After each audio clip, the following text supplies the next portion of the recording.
New York Yankees have won 10 consecutive World Series games. But here tonight, the Atlanta Braves, who have lost 6 consecutive, have a 5-1 lead over Joe Torre's American League pennant winners. Not that that will change anything outwardly on either of these two managers, who keep a pretty flat line approach on the bench, at least on the outside. Well, they've both been winners during the courses of their careers, and they expect to win. So that's why baseball is one of those games where you play so many days a week that you don't get too high, and you don't get too low when you lose. You know you can come back the next day and win a game, or you can come back the next day and lose one. Tommy Glavine has gone the distance so far, walking none, striking out 1. He has given up 1 unearned run on 2 hits. As we go to the bottom of the 5th inning, Tino Martinez leads it off. The Martinez, Brocious, and Curtis do up. Martinez flied out his first time up. How about the way Tommy Glavine's been pitching, coming back from the flu, losing 7 pounds. Second base, Brett Boone. He's a ground ball pitcher, and he's getting ground ball outs. Yeah, he's going to have the whole Atlanta staff trying to get sick. Yeah, pass it along. Yeah, exactly. I mean, this is a gutty performance because he was really ill. So much so that he couldn't come to the ballpark in Atlanta for game 1. Game 2, he came very briefly and went back home. And you figure if this game, this series goes to 7 games, a decisive 7th game, it would be Andy Pettitte and Tommy Glavine on the mound. I bet you it wouldn't be Andy Pettitte. Well, we have to see. First, we got to get there. Scott Brocious, continuing his World Series finery. Saw the numbers that he's put up. 6 consecutive games in the World Series in which he has had a hit. 13 for 26 coming into this game. Now 13 for 27 in World Series play. And Glavine down low to him. 2-ball, 1-strike count. That was a changeup for a ball. Missed the World Series, 1998 World Series, when he was 8 for 17, the most valuable player in the series last year, with a couple of big home runs, important ones. In 99, he is 5 for 10. This rises to the occasion, doesn't he? 2-ball, 2-strike count. You notice Glavine keeping the ball away. The Atlanta Braves pitchers, the last few years, each and every year, they are the lowest in their total of being hit by pitches and throwing hitting batters. It's because they keep the ball away consistently, just like that. Did he go? Yes, he did. Racked up by Darrell Cousins at first. You know what helped on that was his catch of Tony Perez. Perez acted like that was a swinging strike. He was ready to throw it to third. Said, what do you mean? Of course he went around. It's all in the selling. Now, see the catch of the reception, looking towards third like I'm going to throw it. Then he said, okay, let me check just in case. And he gets the call. Yep, sell the play. I think that's strike 3. That one hit in the air to right field. Back at the wall, looking up. Goodbye, home run, Chad Curtis.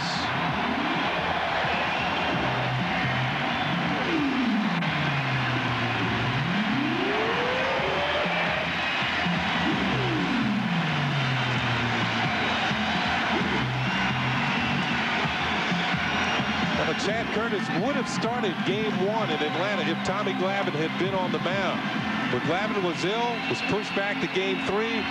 Chad Curtis had to wait for his start, and that's his first World Series hit. A home run. Tommy Glavine, who gave up only 18 all year, gives that one up to Chad Curtis. Opposite field homer. You've got to hit Tom Glavine back through the middle and the other way.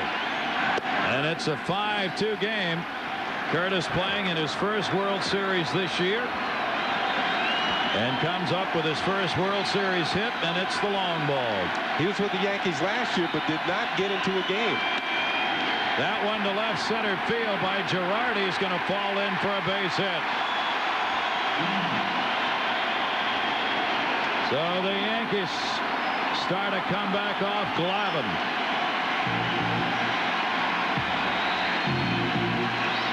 All this has happened with 2 outs, a ground out, a strikeout, then the homer, and a single. Out over the plate. Good wood on this one, and it's in the seats.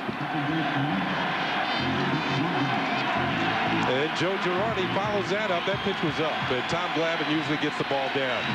Off the end of the bat, it falls in left center field. Andrew Jones is playing Girardi to hit the ball the other way, the opposite field, the right center. That's why that one fell in. Kenny, worth noting here, when a pitcher tires, one of the things that happens is the pitches start coming up. Yeah, he can't follow through. He can't really force the ball down in the strike zone. Tommy Glavine's coming off the illness. He's clearly not 100%. He admitted that himself, saying, I think I'll be about 85% in this start tonight. Chuck Knobloch up 5-2 game. 4 hits now off Glavine. Bobby Cox wanted him to go 7 innings tonight. 2 away. Glavine, the comebacker. And that will retire the side. Run, 2 hits, and 1 left on. And Chad Curtis, a moment to remember in his career. First World Series hit is a home run. Back here at Yankee Stadium, Gary Thorne, Ken Singleton, and our crew, Major League Baseball International, happy to be bringing you Game 3 of the '99 World Series all around the world. And here's Mr. Boone, who's setting himself a place in the record book. 2 baggers. Well, here's one to the gap in right center field. 2-base hit. Same place. 2-base hit. Then in the 3rd, double of the night. Deuces wild for Brett Boone as he drags one into the left field corner for a double, his 4th consecutive double. Now he has 3 doubles in this game. The first player to do that since 1953 when Jim Gilliam had 3 doubles in a game. The record is 4.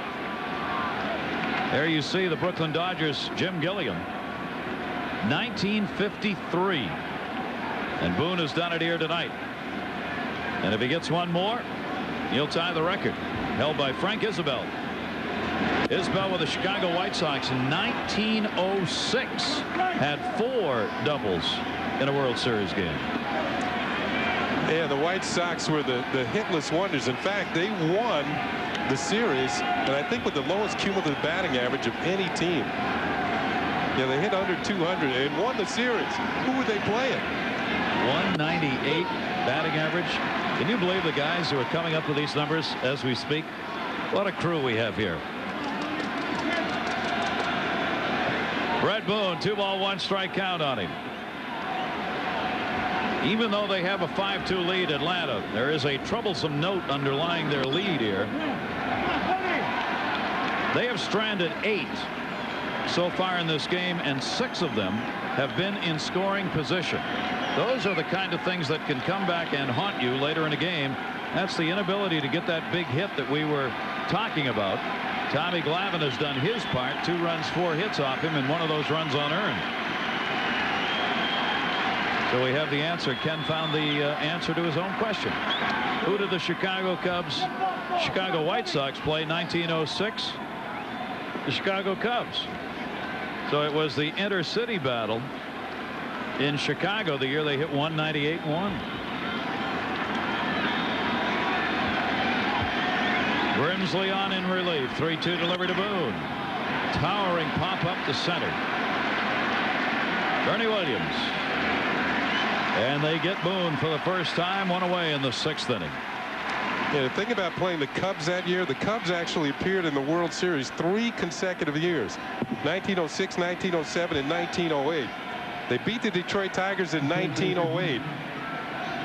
That being the last time that the Chicago Cubs have won a World Series. And that's another reason why they're looking for a new manager this winter.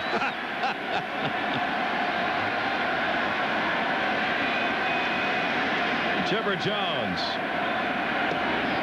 getting the Larry call from the Yankee fans, as he did from the Met fans. in the National League Championship Series. Doesn't seem to be quite as prominent as it was at Shea Stadium. 1-0 count. Switch hitter. Grimsley to him. Missed outside. Maybe because he was so devastating against the Mets during the regular season that they really did it in a venomous way. More chanting, more signs. 7 home runs against Mets pitching. And he takes the pitch, 3-0. So Grimsley falls behind here. Chipper Jones, dangerous hitter both ways, has power. He is a switch hitter. We had an email question. Andrew Haynes, Australia. Can a switch hitter go to the other side of the plate in an at-bat? Most definitely you can, but you can't do it while the pitch is being delivered. And you don't want to. No, you don't want to. So Andrew in Melbourne. Yes, a switch hitter can move around during an at-bat. Walk given up by Grimsley. Second one he has surrendered. Comes with 1 away in the 6th inning. But usually what you will see when there's a right-handed pitcher, a switch hitter will hit left-handed. When there's a left-handed pitcher, he'll hit right-handed. He doesn't change very often. Brian Jordan's had an impact in this game. And a base hit. Well, he actually didn't make the play in the 1st inning, and the Mets make that. The Yankees scored, and then they have the Mets on my mind. There's a great play by Brian Jordan, and he also had a base hit that drove in a run. He fouls that one off down the line and ends up in the seats. You can see not much room in foul territory here at Yankee Stadium down the left field line. And speaking to Chad Curtis in the past, he has said that that's the toughest play for him out in left field. It's not the expanse of left field. It's actually when he's running full speed and he gets near the wall. Same thing applies in right field for Paul O'Neill or whoever's out there in right on the opposition. You're running full speed trying to make a play, and all of a sudden you got to stop. You got to slow down or else you're going to run into a wall. Albeit it's a padded wall, but still it's going to hurt. So that's the toughest play for the outfielders on the corners here at Yankee Stadium. Grimsley's pitch is outside. 1 ball, 1 strike count on Brian Jordan. Many believe this is the MVP of the ball club for the first half of the '99 regular season in Atlanta. And then he got hurt, and the second half was much tougher for him, and Chipper Jones took over offensively. Brian Jordan has come back in the postseason, though, and hit well. 1-1 off the fist back, and that's going to be out of play. A 1 ball, 2 strike count on him.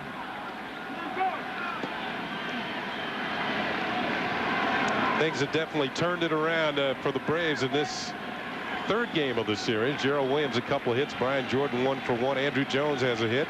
Walt Weiss has one. So they've erased those offers and starting to go in the other direction. Well, hit the Yankees 12-4 so far in this game. And we are in the 6th inning.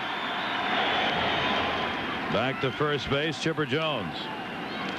Jones stole 25 bases during the regular season, and what Bobby Cox thought was a critical play in game 1, Chipper Jones was thrown out attempting to steal in a close game.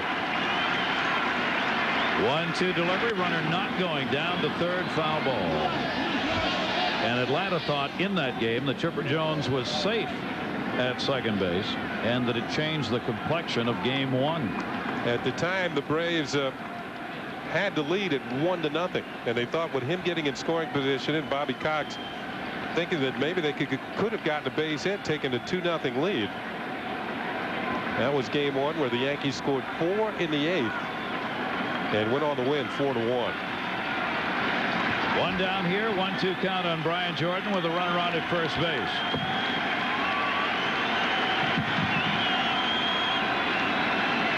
Jordan with .291 on the road during the regular season, trying to add to it here to short. Jeter, 1-2.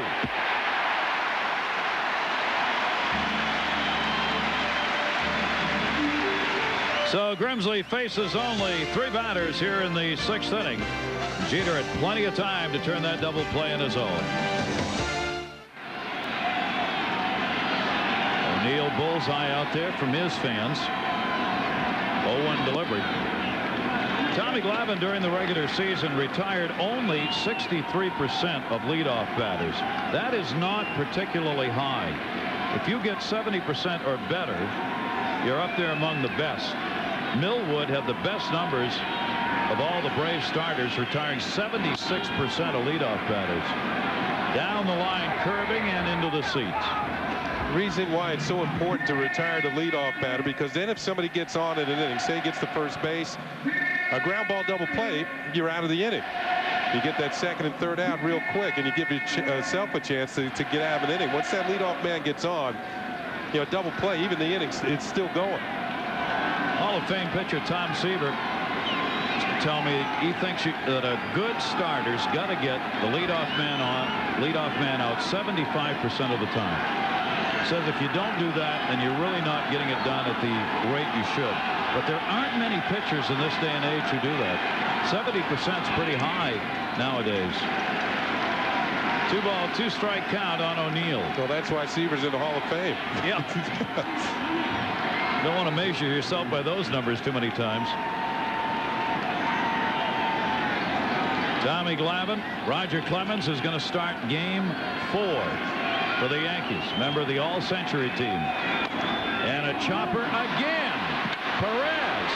And O'Neill has made 2 of the shortest outs possible in baseball. And a frustrating night at the plate for the Yankee left-handed hitter. The only thing shorter would have been a strikeout.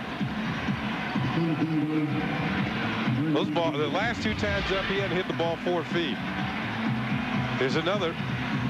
It starts in foul territory and rolls back into fair territory. But, you know, this one goes a little bit further, so he got better wood on it. Easy play for Eddie Perez. Comes out and makes the accurate throw to first for out number 2. I think we're up to 3 meters now on those 2. Paul O'Neill. Wow. Here's the 4th inning for O'Neill. Well, this one he doesn't even bother to run, and he's out. Bernie Williams up. 2 down, nobody on. Williams has had an 0 for 2. 3 for 8 in the series as Glavine has gotten O'Neill to top over the ball. Hit it right on the top, driving it straight down and then spinning out in front of home plate. That's that great sinker Glavine has. Right field. Brian Jordan. He was playing deep and it came right to him. 1-2-3 inning for Tommy Glavine. The 2 through 7 hitters for the Yankees tonight against Glavine. 1 for 15. Welcome back, Yankee Stadium. Game 3 of the '99 World Series. Yankees kicked it off with an unearned run in the first inning as they welcomed him back. But Boone would deliver. Jordan would commit the error, allowing the unearned run, then come back with a great catch. And Hernandez kind of liking that DH role. 2 RBIs picked up on the double in the 3rd inning. And the Atlanta Braves have the 5-2 lead, looking for their first win in this '99 World Series. The facade of Yankee Stadium has changed over time. When they redid this ballpark on a major renovation some 20 years ago, they took out the original facade but put this in so that it looks like the original ballpark. Well, originally it was made out of copper. Now it's made out of concrete. But that facade used to wrap all the way around the stadium, even in the upper deck and right field and in left field. And since it's been taken out and replaced by lights. So that was the famous facade here at Yankee Stadium. In fact, up near those light towers in right field, not left field, Mickey Mantle almost hit a ball out of the stadium. Nobody has ever hit a fair ball out of Yankee Stadium. If you do, you will be checked. You will, and so will your bat. Yes, it will. Unless your name's McGuire or Sosa. In this day and age. New pitcher on as Grimsley's out of the ball game, 2 1/3. Gave up a couple of hits, 2 walks, no runs. Good job by Jason Grimsley, and now Jeff Nelson's in.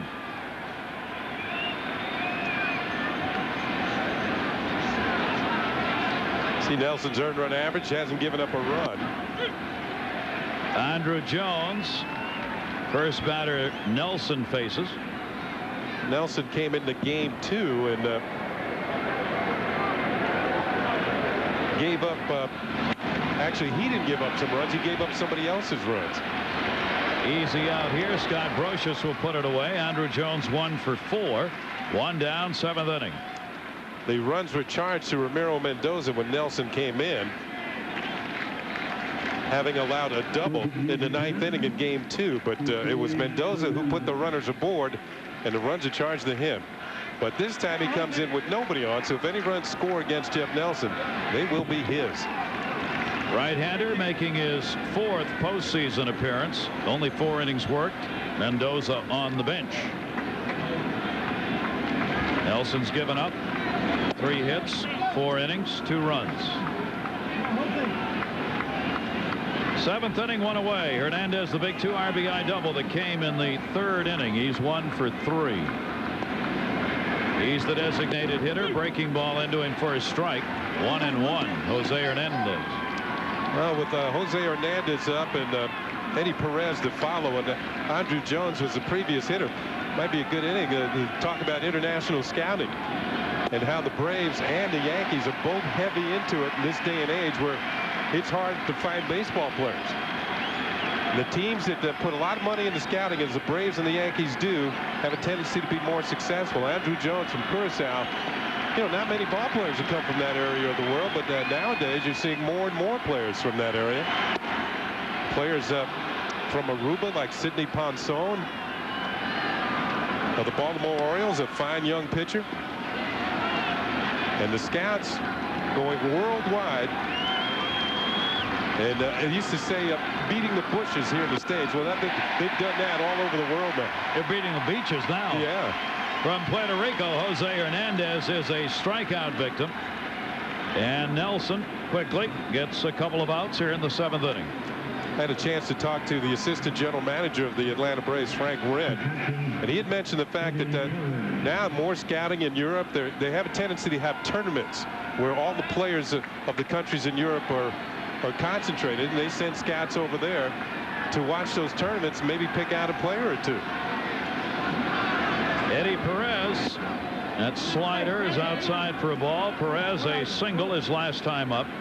1 for 3, 1 hit in the series, now 1 for 5. Atlanta leading at 5-2.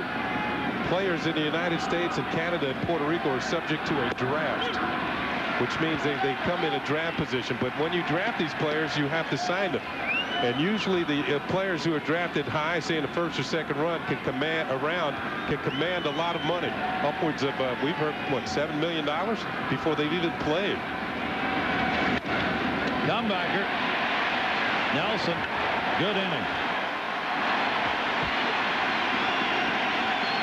1, 2, 3. Nelson retires the side in order from Yankee Stadium. 7th inning stretch time with Atlanta leading. What else happens in this game? Well, you mentioned the fact the other night in Atlanta how the Yankee hitters like to go deep in the count. They were averaging about 5 pitches per batter, which will tire out any pitcher. But tonight, Tommy Glavine, it's about 3 pitches per batter. And that's how he's been doing it, getting these Yankees out fairly quickly. Glavine right now continuing one of the top 10 ERAs in World Series history, 1.73. Chili Davis, designated hitter, takes a strike, 0 for 2.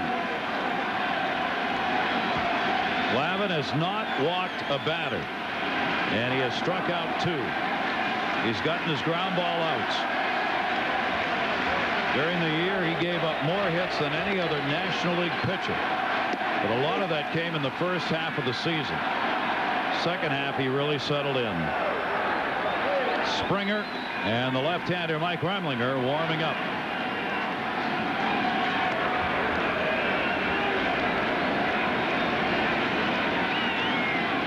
Eighth World Series start in the career of Tommy Glavine, now 33 years old. 1-2 to Davis. It's interesting to watch Glavine work, how he moves one to one area and then another. Each pitch setting up the next one.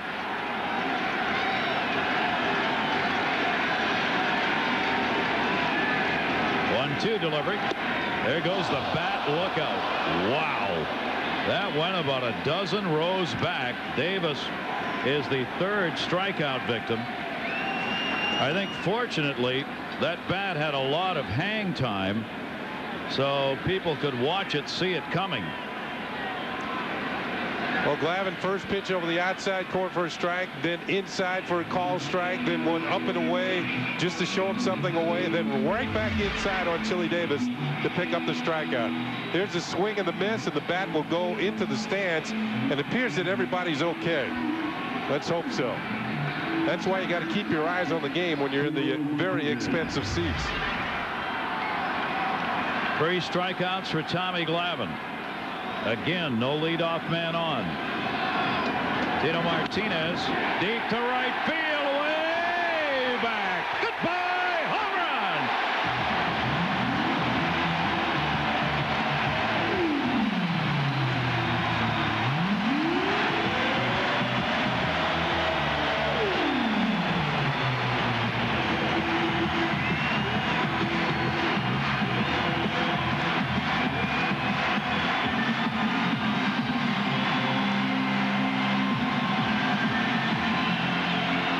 Gary, you mentioned no walks for Tom Glavine. That's been very important. The Yankees have scored 2 runs, each on a home run, but nobody on base. And while the Yankees were doing it with singles in the first 2 games, they've scored on home runs in this game, but not many other hits against Tom Glavine. 5-3 now. Second home run of the postseason for Tino Martinez. Look out. Fouled off into the Yankee dugout. Scott Brocious. So 2 home runs tonight. Tommy Glavine gave up only 2 homers to left-handers all year. He gives one up to Tino Martinez, who pulled him.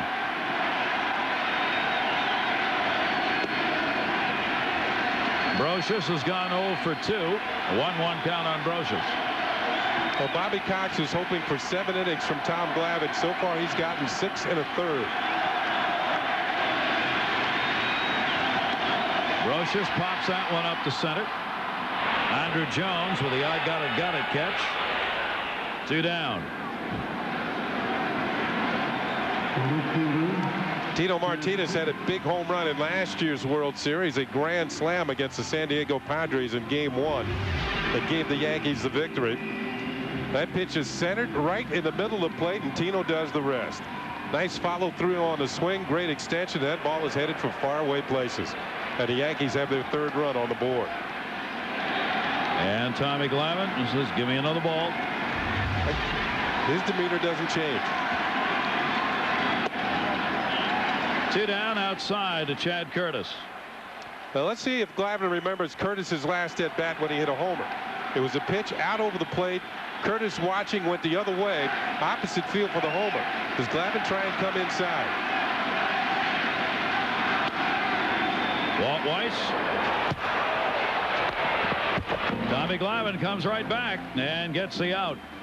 Tino Martinez in the 7th inning, though, pulls the Yankees 1 run closer with his 2nd career World Series homer to make it a 5-3 Atlanta lead.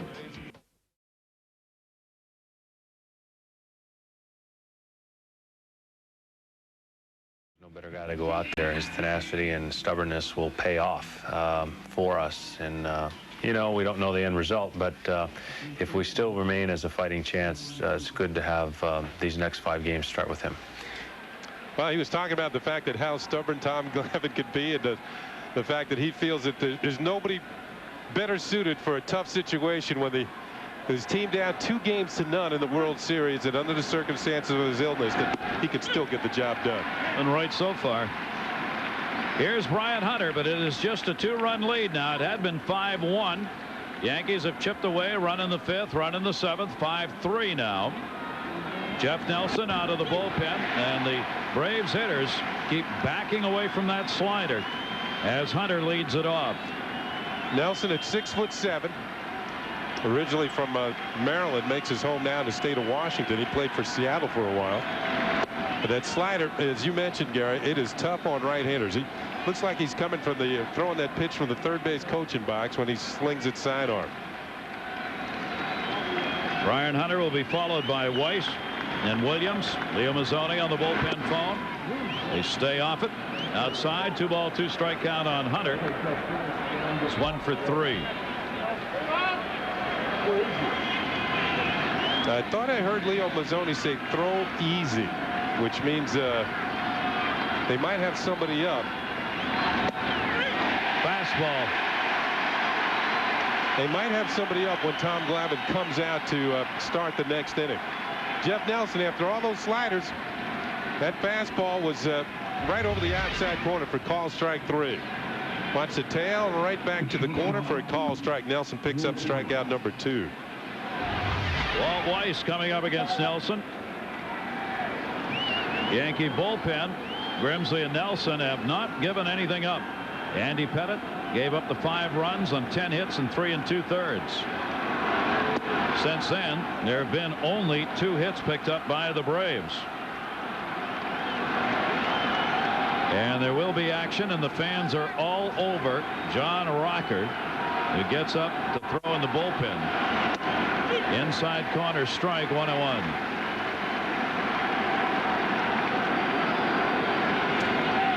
Well, we'll watch to see if he does throw easy. Now, not many Met fans will venture to the Bronx to see the Yankees.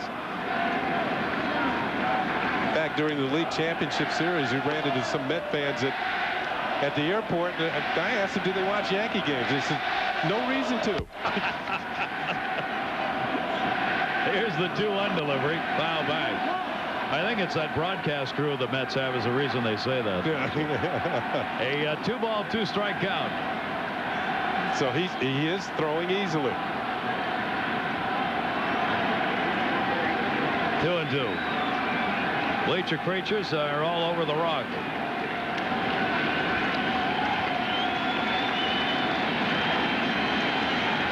Walt Weiss with 1 down, 2-2.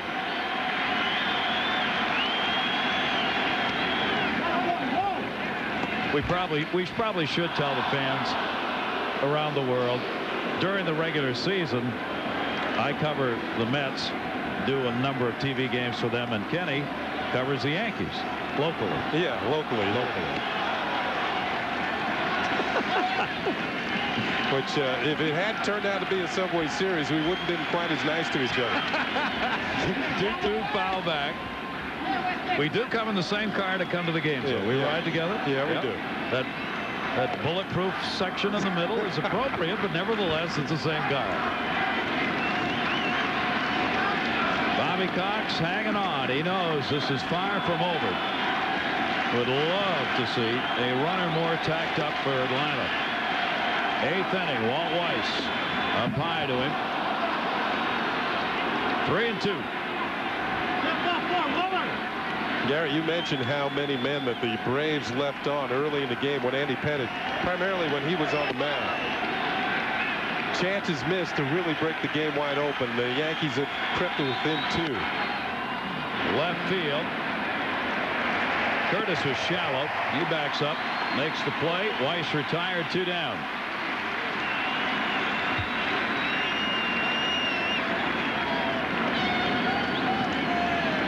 This copyrighted telecast is authorized by the Office of the Commissioner of Major League Baseball.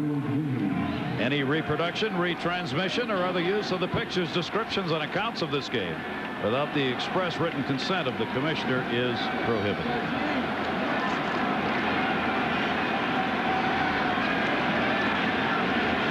Two down.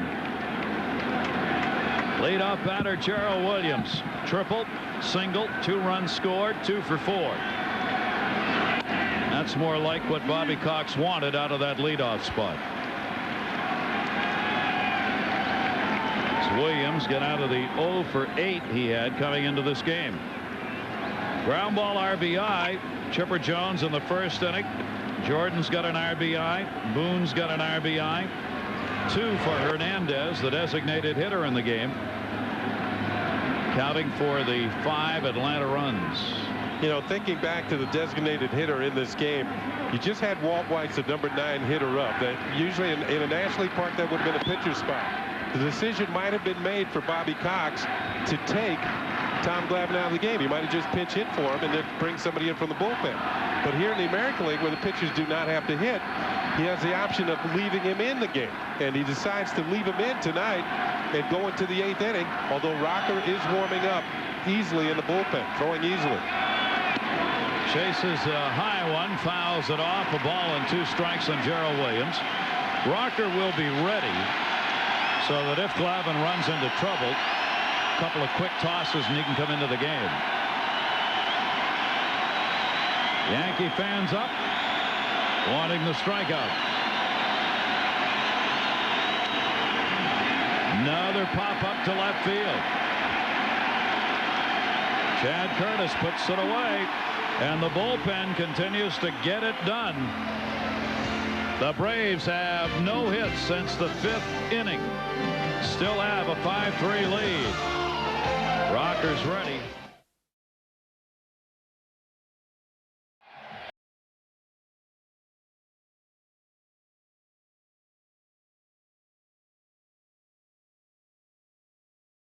They're going to be sure somebody's ready. Leo Mazzoni, the pitching coach. Bobby Cox talking between innings.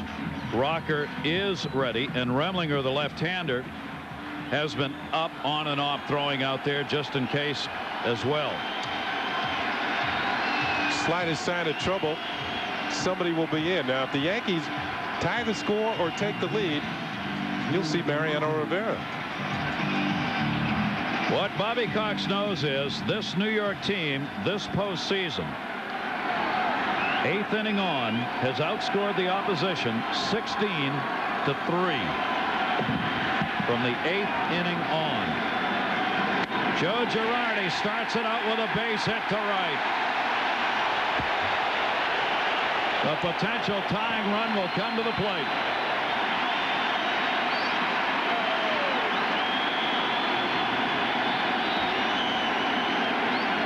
Rocker's throwing a little bit harder. Bobby Cox has sent Perez, the catcher, out to talk to Tommy Glavine to give Rocker a few extra throws.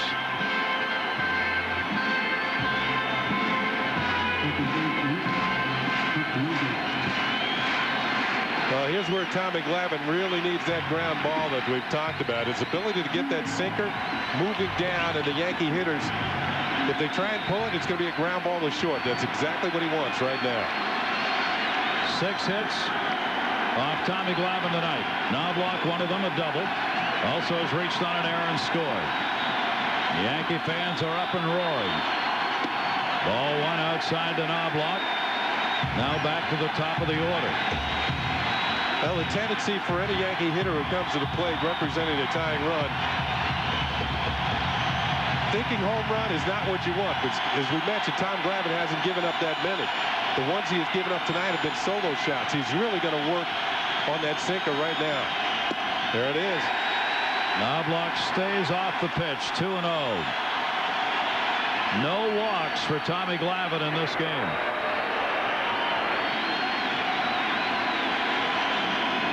You've got Rocker in the bullpen. Following Jeter, who's on deck, you've got Paul O'Neill. Girardi at first base. 2-0 pitch. Right field. It is deep in the corner at the wall. Jordan up. Hey, goodbye. Home run. Game tied.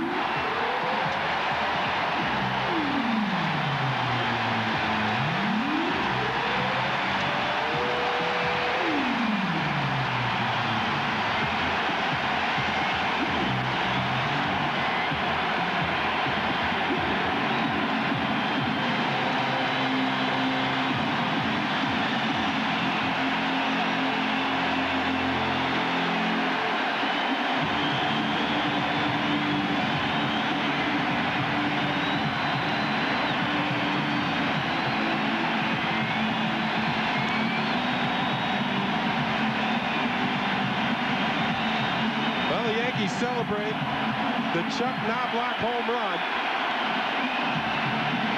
Fans might recall who watched this World Series around the world last year that Chuck Knobloch had a big home run in Game 1 that tied the game against the San Diego Padres, and that enabled Tito Martinez to hit a game-winning grand slam later on in the game. But Tom Glavine, what an outstanding effort until this pitch. Out over the plate, Knobloch thinking he might have enough. The right field porch here at Yankee Stadium, much shorter than left field.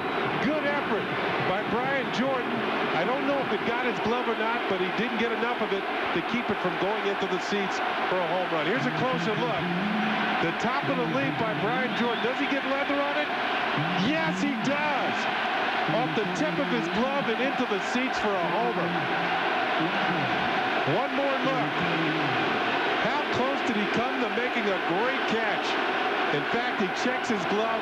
The ball is in the seats. The game is tied. Wow. Knobloch, that is his second World Series career homer. And for Brian Jordan tonight, one ball in the first inning that fell out of his glove and an unearned run resulted. This one, almost a spectacular play, but off the end of that glove and over the wall as Jordan looks back to where it went. A 2-run homer, 3 home runs off Tommy Glavine tonight, and the Yankees have come back from a 5-1 deficit to tie this game and chase Glavine. And here is Rocker. Well, let's go. You think back to the conversation in between innings that Bobby Cox had with Tom Glavine, and I believe Tom Glavine said, "I'm okay, I can start the next inning." Joe Girardi got the hit, and while Knobloch is not a home run hitter, he hit a career-high 18 this year and had 17 last year. So he is capable of hitting home runs.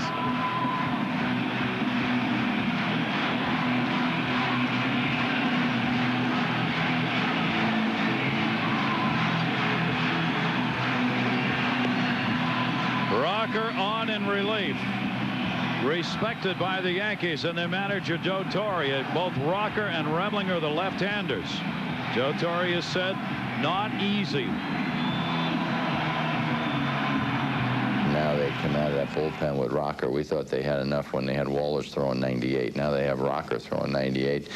And having a left-hander, you know, maybe disadvantages us a little bit because our you know, when you have O'Neill and you have Martinez, guys we do not pinch hit for, hitting left-handed, you know, I guess our goal is to keep that closer out of there.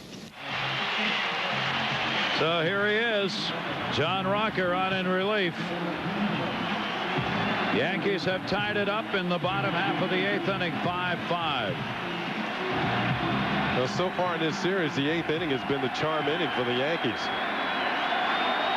At no time during the regular season did Tommy Glavine give up 3 home runs in one game. He has given them up here tonight. Knobloch, Martinez, Chad Curtis. Comes in with that fastball to Derek Jeter. Nobody out. 2 runs in the 8th inning. Jeter almost becomes like the leadoff hitter for Rocker in this inning. There's nobody out, and if he gets on, he represents a lot of speed in a tie ball game. 0-1 delivery by Rocker. And a breaking ball that time. Well, you notice the spot on the back of Rocker's hat. That's from the rosin bag, where he grabs the rosin, tugs on the back of his hat. Yeah, they use rosin to keep their hands dry. And you see the bill of his cap, too. See, he's got the rosin. Pitchers use that more during the hot summer days when there's a lot of sweat out there and it gets on your hands. That actually keeps your hands dry. Jeter off the fifth, center field. Base hit! Fought off an 0-2 pitch hit on his hands. He's now hit successfully in 16 World postseason games and in all of these World Series games. As parents Charles and Dorothy who moved from Michigan to New Jersey. They now live in New Jersey, so they can be closer to their son Derek. I'll tell you what, great piece of hitting. He pulled his hands way in just so he'd get a little bit of the barrel on the bat of the ball. And this is the difference between Jeter now and the Derek Jeter from a few years ago when he first came up. He's a lot stronger, a lot of weightlifting, and he's more powerful as a hitter. He now moves up into a tie with Pat Borders for the longest postseason hitting streak. One away from Hank Bauer's record of 17. Bunting popped up to first. Hunter will let it fall. He'll try and get two, and O'Neill did not run. And they turn two. Paul O'Neill did not run, or he would have beaten that out. And what a smart play by Brian Hunter, who decided to let the pop-up fall and then go for the double play. If O'Neill runs out of the box, it is not even close at first. Good play by Brian Hunter, recognizing right away that O'Neill did not run. 3-6-3. Make that 3-6-1 double play. There's the pop-up. O'Neill upset. He popped it up. Now he realizes what Hunter has done, and it's going to be too late to beat the relay to first. See, Hunter watches the ball in the air. He looks at O'Neill. He's not running. He lets it drop, picks it up, and it's actually going to be the second baseman who's covering at first. So it's a 3-6-4 double play. And O'Neill, that is a basic. You have to run him out. O'Neill has had one tough night, and Hunter, who had 2 errors in Atlanta, a very smart play. Now there are 2 down. And Bernie Williams up with 2 away in a 5-5 game.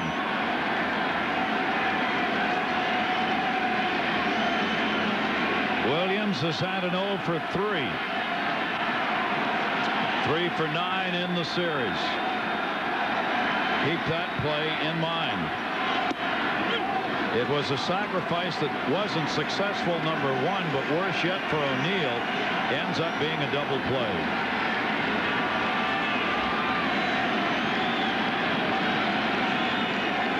Ready in the 9th. Mariano Rivera.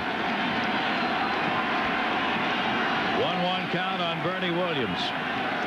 Well, as Bobby Cox has come with his best closer in a tie game, you might expect Joe Torre to do the same thing. They want to keep the score where it is. Another good breaking ball from Rocker. 1 ball, 2 strike count. Rocker comes with the reputation of being a hard thrower, 98 miles an hour. So the hitters are always looking for that great fastball. And anytime he changes speeds, throws him off balance. Rocker has appeared in 10 of the 13 postseason games Atlanta's played. He's worked 11 innings, striking out 17 coming into this game. In 11 innings, given up just 2 runs on 4 hits, and the 2 runs were unearned. Here in the postseason, hitters are hitting 105 against Rocker, and he wants Perez to come out to get the sign right.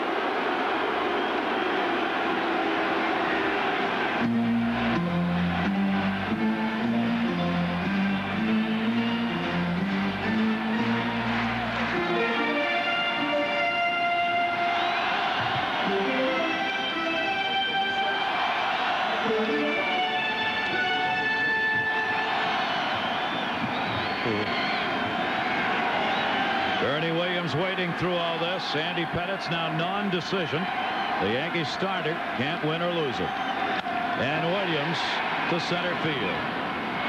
Jones is there, and that will do it. But in the 8th inning, the Yankees, 2 runs, 2 hits, have tied this game up as Knobloch got the homer off the glove of Brian Jordan and off Tommy Glavine.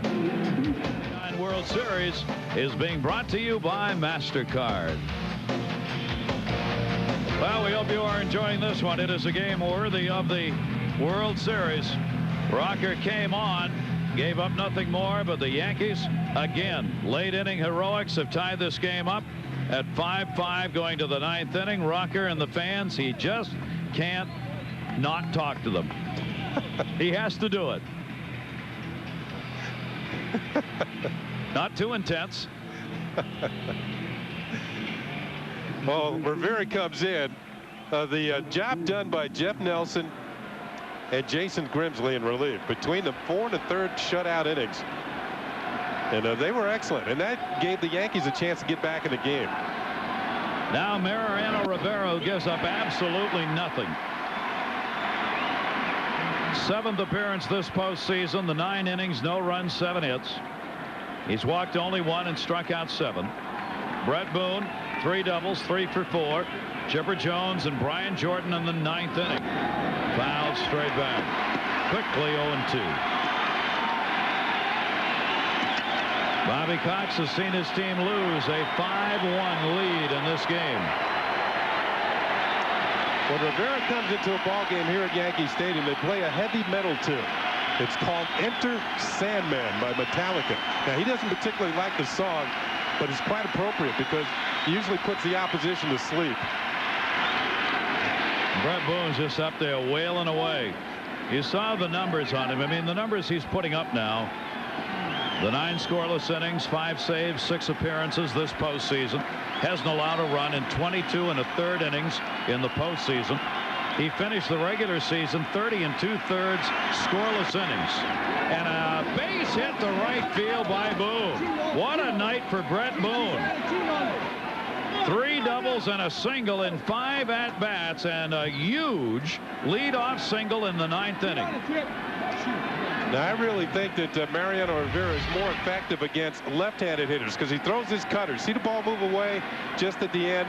Now, what that does, the left-handed hitters, it comes in on their hands, and it's coming so fast, it's hard for them to get the bat barrel extended. With a right-hander, all you got to do is stick the bat out and hit it the opposite field, and Brett Boone is swinging the bat really well tonight.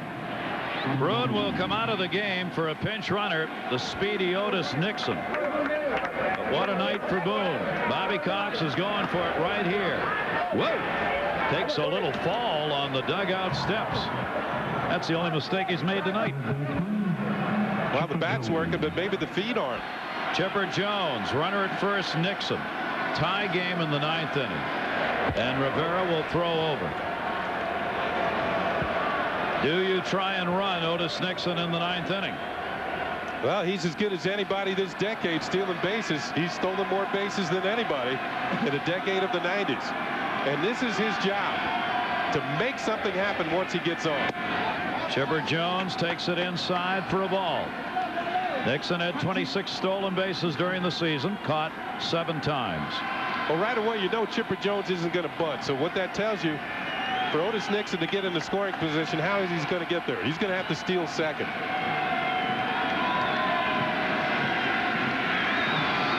Rivera, Nixon edging off. 1-0, there he goes. He's running, and he is out of there.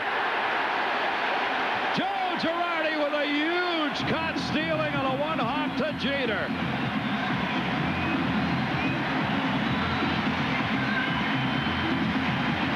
Well, not the best throw by Joe Girardi, but accurate enough to get Nixon.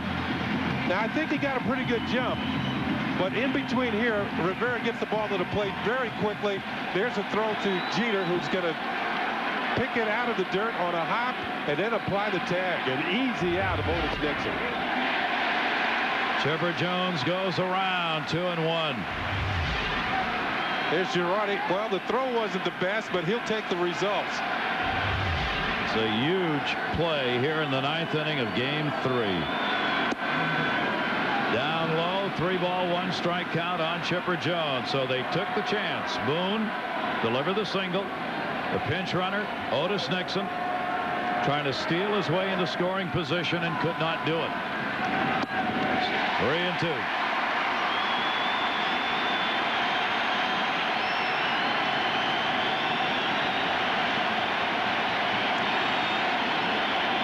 Well, Joe Girardi's had a big night tonight behind the plate. He's thrown out 2 runners and had a couple of hits. Struck out Chipper Jones.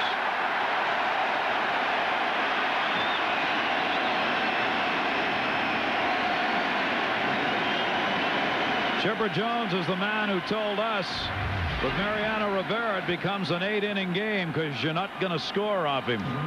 Well, it hasn't happened since July 21st. Last time he's given up a run. Good cutter. Chipper Jones over the top of it has struck out. Not only it comes in around 95, 96 miles an hour, but that little late movement makes him real difficult to hit. Rivera's career postseason earned run average is .41. 2 earned runs in 44 postseason innings, the lowest ever in postseason history. Late swing, long foul ball by Brian Jordan, 1-1.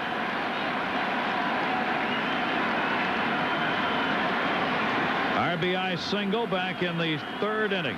Jordan has had a couple of walks tonight. 9th inning, 5-5, 2 down and nobody on. Look out. Woo. Had a flashback. Little chin music for Brian Jordan. Now he's a guy who doesn't like the ball near him. Remember, he's been hitting the hand a few times this year. Yeah, you can see here's the reaction. Oh, guess where the next pitch is going to be? Down and away. Probably thinking he won't have to shave in the morning. Derek Jeter.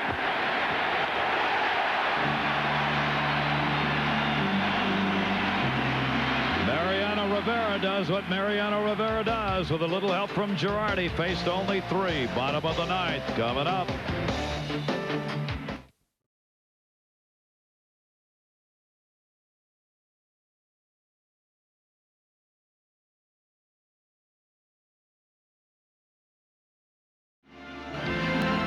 MasterCard priceless moment. Well, came just the last inning. Chuck Knobloch with a 2-run homer that tied this ball game. And the Yankees have tied it at 5. Davis, Martinez, and Scott Brocious due up.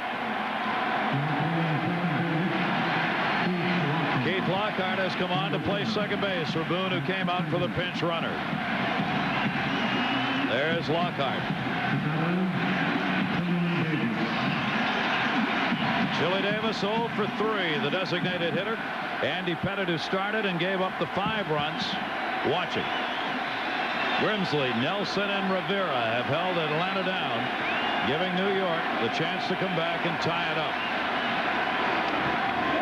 Rocker's pitch outside and off the glove of Perez. Well, Chili Davis, a veteran player, now 39 years old, and this might be the last appearance as an active player for Chile in this World Series. He's been contemplating a retirement. Now, he says he's not going to say anything until the series is over, but what happens to you as you get older, your bat is not quite as quick. Your reflexes is not as quick, and the hard throwers are the pitchers that have given Chili Davis the most problems this year. But right now, he's sitting on a 2-0 count, Gary, and that's the time when you can start the bat quickly, anticipating the fastball. Rocker, their closer, working his second inning, comes in with a breaking ball, and it's a 2-ball, 1-strike count. Took something off the heater.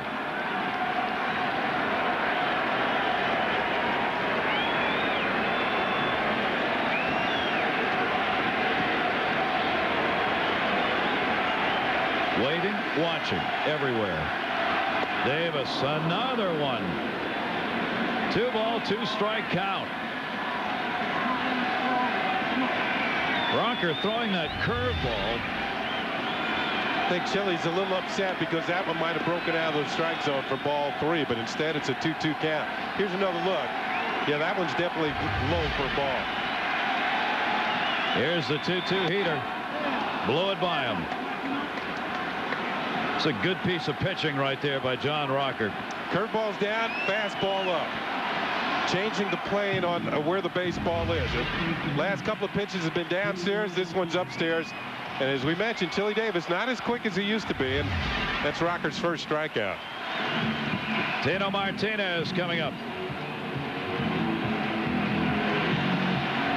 Martinez picking up one of the 3 Yankee home runs. Came in the 7th inning. All 3 came off Tommy Glavine, the starter. This game now belongs to the bullpen. Inside with the ball. Martinez, 261 off left-handers with 7 of his 28 home runs coming off southpaws, and 1 more in this game off Glavine. Brett Boone now watching, coming out of the ball game for that pinch runner. Nixon, the man who got caught trying to steal. A great play by Jeter on that catch to tag him out.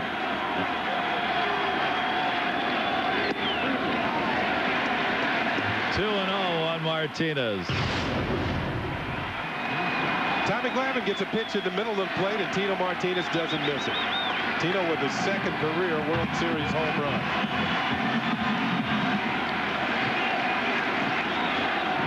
5-5 game, 9th inning. And Rocker gets the inside corner with it, 2-1. Great location so far on his pitches. Pitching is more than just throwing the ball hard. It helps to have good velocity, but location is the most important thing for a pitcher. Keeping it away from the fat of the bat. 3-1 now Martinez.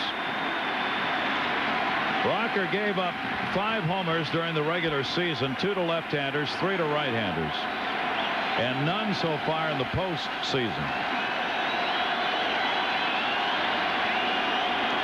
Should get a pretty good pitch to hit here. 3 balls and a strike.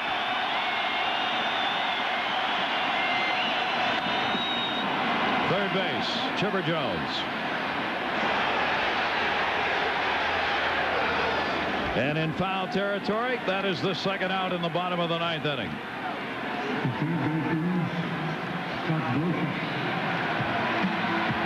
Martinez retired. Rocker coming on. Gave up the single to Derek Jeter. Got the double play on O'Neill's bunt. And now is retired too here in the 9th inning. You saw the disappointed look on Tino Martinez's face. Now I think he feels he should have had a better swing. Had a 3-1 pitch off of Rocker and popped it up. The next 2 hitters for the Yankees are right-handed hitters, Brocious and then Curtis. Both of them are pretty good fastball hitters. They like the fastball. What I mean is when you're a pretty good fastball hitter, you get ahead on the count, the pitcher throws you a fastball, they usually hit it hard. Scott Brocious, the 0 for 3. Takes a strike. Kenny Brocious did not fare well off left-handers this year. He hit only 194 compared to 263 off right-handers. That's a big difference from last year when he drove in 98 runs. 2 down, nobody on in the 9th. And down low, 1 ball, 1 strike. But earlier this season, he hit what I like to call a walk-off home run. When you hit a home run in the bottom of the 9th and the game is over, he hit one off of Arthur Rhodes of the Baltimore Orioles, who is like Rocker, a very hard thrower. And it was a 3-run homer that won a game here at Yankee Stadium. Roger Clemens, tomorrow's starter for the Yankees. Rocker got it into the fist.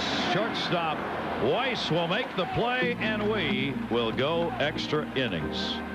As it should be. Game 3. 99 World Series. After 9, tied at 5-5. Wherever you are around the world, thanks for joining us. Yankee Stadium in New York, Game 3. With the Yankees leading the series 2 games to none, we go to the 10th inning. Dutch broadcasters and Mexico and Germany and Korea behind them, all located in one booth, tight quarters, making for a closer world. Literally. Andrew Jones, ESPN broadcasting to Latin America, and Dean, our hero from Taiwan. Second base. Knobloch's got it. Hustles it over. Andrew Jones, first out. Well, extra round of applause for Chuck Knobloch. A rifle throw over the first base. He had to get over there quickly because Andrew Jones can run. It's these plays I've mentioned before that don't seem to give Knobloch a problem. It's the ones where he has too much time to make a throw and he's too close to first. Nice play by Chuck Knobloch. We will get a pinch hitter as Ozzie Guillen will pinch hit for the designated hitter Jose Hernandez. One shortstop for another. Ozzie coming up, one down, 10th inning, as Hernandez, the designated hitter, who had a 2 RBI double in the 3rd inning. Foul back by Guillen. Bear in mind the Atlanta Braves, who had a 5-1 lead at one point, have not scored since the 4th inning of this game. Now with Guillen batting for Jose Hernandez, he effectively becomes the designated hitter. He is now the DH in the Braves lineup. Mariano Rivera, 2nd inning of work, foul back by Guillen.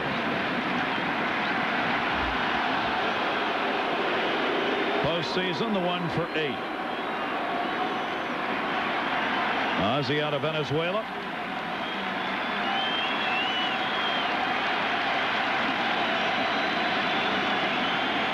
Rookie of the Year in the American League way back in 1985 with the Chicago White Sox, and breaking in a very difficult position of shortstop. The Yankees did the same thing a few years ago. They broke in Derek Jeter in 1996 at shortstop and won the world title. That doesn't happen very often when you break in a player in a very strong position. Remlinger in the bullpen, the left-hander. Guillen fouls it back. Ozzie Guillen has done one of life's really commendable things. Gus Polidor, a great friend of his and major league player, was murdered.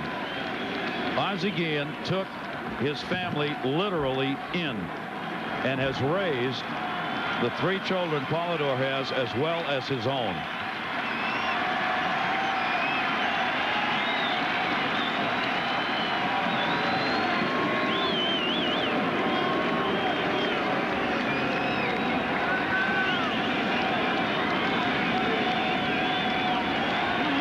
Tense around here right now. 1-2 count. Guillen to first base, foul. He'll come back. Stays at a ball, 2 strikes. I think with Remlinger warming up in the bullpen, it kind of answered the question we had in between innings. Does John Rocker go more than 2 innings for the Atlanta Braves? He's still on the bench. He's capable of starting next inning. Now, Joe Torre does not like to use Mariano Rivera more than 2 innings in any game.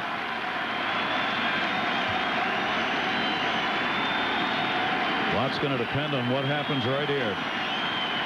Rivera, 1 ball, 2 strike count. Guillen waiting, and he struck him out.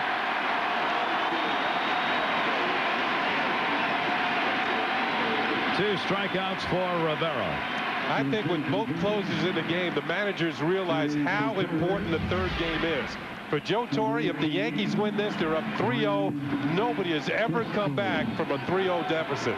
Bobby Cox, knowing the same thing on the other side, has Rocker in the game right now, knowing that if he goes down 0-3, it's just about over. 2 down in the 10th inning. Ryan Klesko is the pinch hitter. In for Perez, the catcher. There's Perez. He's now out of the game. And a towering pop-up behind the plate. Girardi coming back and just ran out of room. 2 away in the 10th. Reason why left-handers have such a hard time hitting Mariano Rivera. I mentioned he throws so hard, and watch the ball kind of run in on the hands right at the very end. And Klesko cannot get the bat started quickly enough to get the barrel to the ball. The barrel end of the bat is where you get your solid hits. So it's almost as if every pitch will jam a left-handed hitter. 1-1, jammed him again. That's going to fall in for a base hit over Knobloch. So Ryan Klesko, a pinch hit single for Eddie Perez. Pinch hitters just 4 for 20 for the Braves in this postseason. That's their 4th pinch hit. The only reason this falls in for a hit is due to the strength of Ryan Klesko. His bat was shattered. Knobloch with a good effort, but Klesko, one of the stronger hitters on the Braves and in baseball for that matter. fought it off and got it into the outfield for a hit. Boy, Bobby Cox is going for it all here in the 10th inning. Greg Myers, who's going to come in to catch anyway, will pinch hit for Brian Hunter, another left-hander. During the regular season, the Braves pinch hitters hit only .208. I mean, they had one of the most unproductive benches in the National League. Yeah, but they didn't have to go to him as much because they had to lead because of their pitchers. 0-1 delivery, a chopper foul. 0-2 on Myers. One thing that left-handed hitters can do, but Mariano Rivera and Joe Girardi would pick up on it right away. Step off the plate. Move about 3 or 4 inches away from the inside corner and give yourself a chance to get the barrel to the inside. When you stand close to the plate, that ball runs in on your hands. Of course, Girardi and Rivera would pick up on that, and then you throw it to the outside corner. 2-strike pitch. 1 ball, 2 strikes. We're 5-5. The Yankees have been out hit 14-8, but they came back from the 5-1 deficit. A home run off Brian Jordan's glove by Knobloch tied it up in the 8th inning. Just got a piece of that. Down and away, 1-2.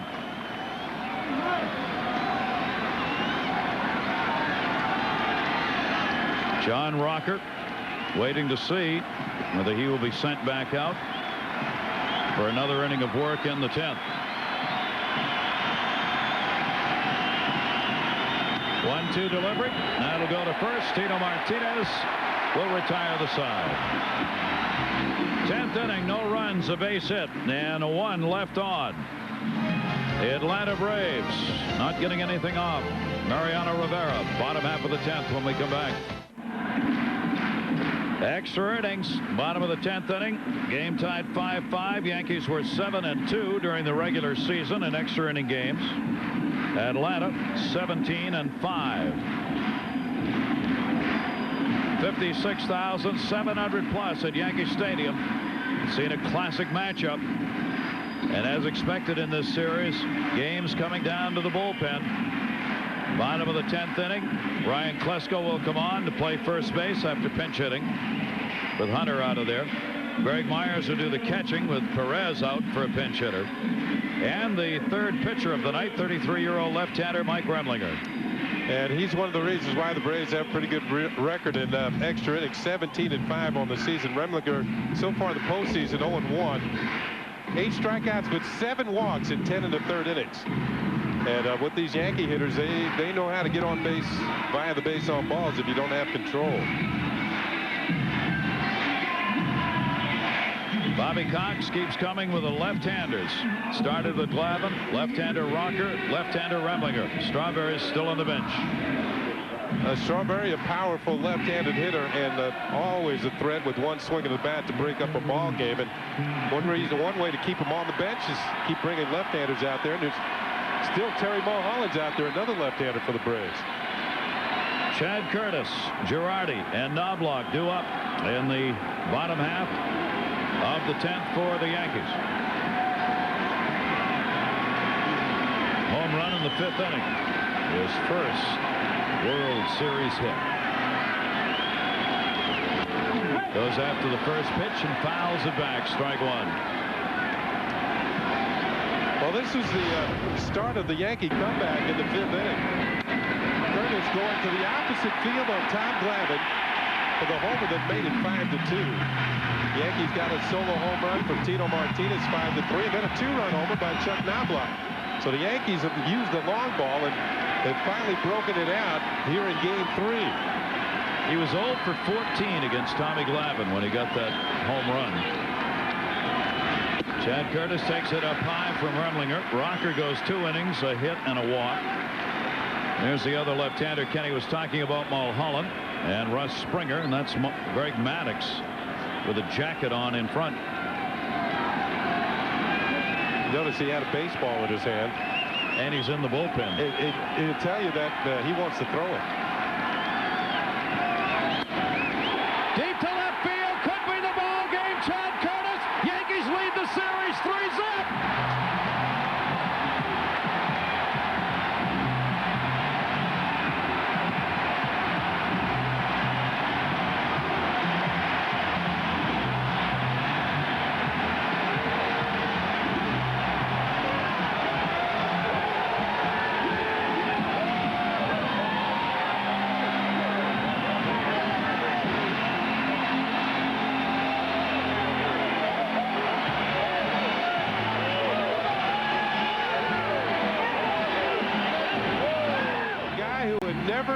a World Series hit. Here's a changeup down, and he knew it as soon as he hit it. The Yankees have a 3-0 lead in the series as they win this ball game in extra innings by a score of 6-5. He has never had a hit in the World Series before. He becomes the 25th player in postseason history to have one of those walk-off homers. The home run that ends a postseason ball game. Chad Curtis, the Yankee hero in Game 3. The Yankees have a chance to sweep it. And as you might expect, you just saw our Pepsi play of the game. A changeup, game over.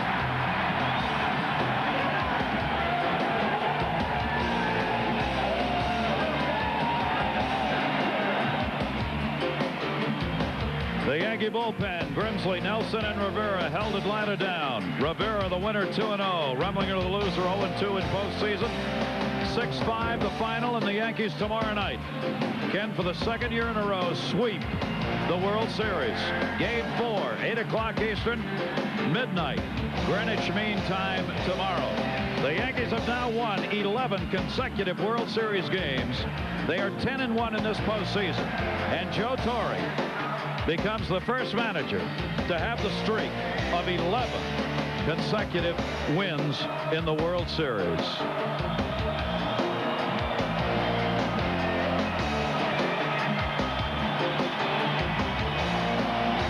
The Eagle has landed.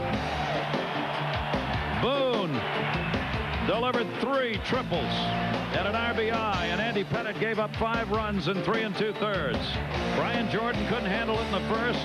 Knobloch delivered big time, but the Braves jumped out to that 5-1 lead, getting 1 in the first and 3 in the third. Andy Pettitte out of the ball game, feeling as though looks like an L, but hang in there.